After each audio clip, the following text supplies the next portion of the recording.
فيسا فيسا ولينا في علاقة، فيسا فيسا حرقنا ليزيتاب، فيسا فيسا حبيته، فيسا فيسا. عسلامة. حكاية جديدة فيها هو وهي، وحكاية اليوم من عند صديق خذيت الضوء الأخضر باش نحكيها. قول في حكايته. أنا راجل في عمر الثلاثينات، كنت نخدم جوي باهي، الوالد توفى، أما توفى بطريقة موجعة وبطريقة فجائية. ما نحبش ندخل في التفاصيل، ولكن اللي لازمكم تعرفوه إنه الحكاية ما تتمنيها لحد. شوك عقلك البشري ما يستوعبوش. حسيت روحي في فيلم رعب وما صدقتش. عديت أكثر من عام ونص وأنا مانيش فاهم روحي. بشوي بشوية تأثرت خدمتي، خرجت من الخدمة اللي أنا فيها واللي كنت جوي باهي فيها، دخلت خدمة أخرى وتعرفت عليها تسمعوا بيه الكود فودر. أنا كود فودر، حبيت كل حاجة فيها من أول ما ريتها. فيسا فيسا ولينا في علاقة، فيسا فيسا حرقنا ليزيتاب، فيسا فيسا حبيته، فيسا فيسا حسيت حياتي رجعت زاهية بعد اللي عرفتها. في أقل من عام تزوجت، ما طلبت منها حتى شيء. قلت لها اللي الدنيا علمتني إنه شيء ما يدوم، إنه في لحظة وبطريقة فجائية تنجم أغلى الناس علينا تمشي. مانيش طالب حتى شيء، كان إنك تكون باهية معايا. وراني هارب من موت بابا اللي التو لا تقبلته للساعة هذه، لأنه موت ما يتقبله حتى شخص. طلعت غالط عليه. أنا هارب من موت بابا ليها، وهي هاربة من حب قديم ليا. أنا بابا مش باش يرجع، أما هي الشخص اللي حبته ورجع في حياتها ودخلها بعضها واختارت إنها تكون معاه، وإحنا مازلنا متزوجين. ما طلبت شيء عليها، طلبت إنها تكون سكن وتكون عبد باش يكمل معايا ثنية. ما يا ريتها ما دخلت حياتي، طلقت. حاليا نعيش في اكتئاب حاد، لأنه تلمدوا عليا موتة بابا وتلاقي. ما عادش عندي ثقة في روحي ولا في العباد ولا في الدنيا. العباد في الكارير متاعها تقدم أنا وخرت، عايش جهامة على الأرض وتعب من داخل مهدود وتعب.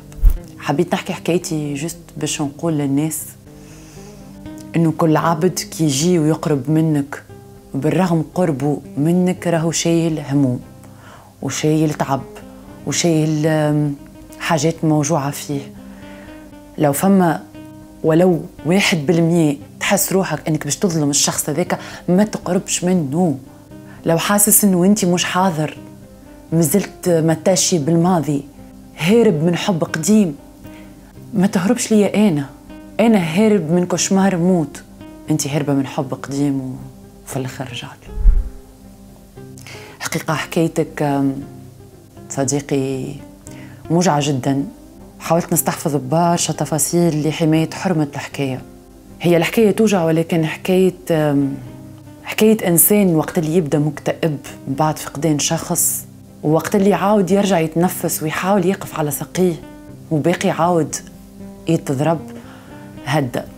وخاصة الراجل تهد وتزعزع له ثقته في روحه، وفعلا يدخل كل شيء في حيط. واخترت نجاوبك في الحلقة، خصيصا نجاوبك انت، يعني نعرف انك باش تتفرج. الوالد الله يرحم، ما نتصورش كان يحب يركب بالطريقة هذه، مهدود مكسور موجوع. الإنسانة اللي اخترتها ما كانتش الشخص اللي باش ينجم يكمل معاك، لعل فيها خير. اتوي الصفحة وتعدى، وحاول تتبع مع أخصائي وترجع تتنفس وترجع تقف على ساقيك، والباهي يجيب الباهي. متى ابدأ بالخطوة متاع الخدمة، من بعدها خطوة نفسانيتك، بعدها خطوة الأصحاب، بعدها توجيه خطوة المرأة. ابرة بشوية بشوية، ما تحاولش انك تبرى ضربة واحدة، ما يشبش تجي هاك. خذ الدنيا بالسياسة. ومش معناتها علاقتك هذه ما مشيتش راك ما تستاهلش علاقات أخرى، لا بالعكس تستاهل، وتستاهل المرأة تكون معاك وتعوضك ممكن على وجيعة قديمة. أما الأمر بيديك، عاون روحك، امشي شوف مختص، احكي وفضفض وابكي وقطع وكسر، أما في الآخر قوم. مش معناتها تجربتك ماهيش قاسية، ما كنا تعدينا بتجارب قاسية.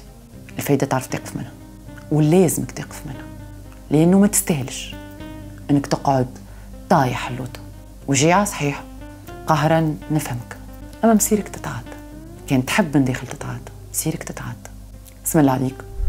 وهاني وصلت رسالتك المهمة، إنه الكلنا عنا حمل، عنا في دغاغرنا لداخل حاجات توجعنا، عنا حكايات ما حكيناهم لحد، وعنا جروح ممكن حتى لتو ما زالت منفوخة ومدمدمة.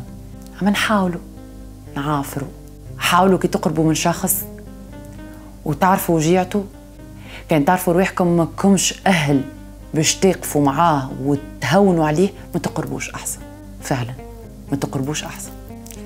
شكرا لثقتك، وإن شاء الله نكون جاوبتك وجاوبت برشا حكايات كيفك. كانت هذه هي والحديث بقي.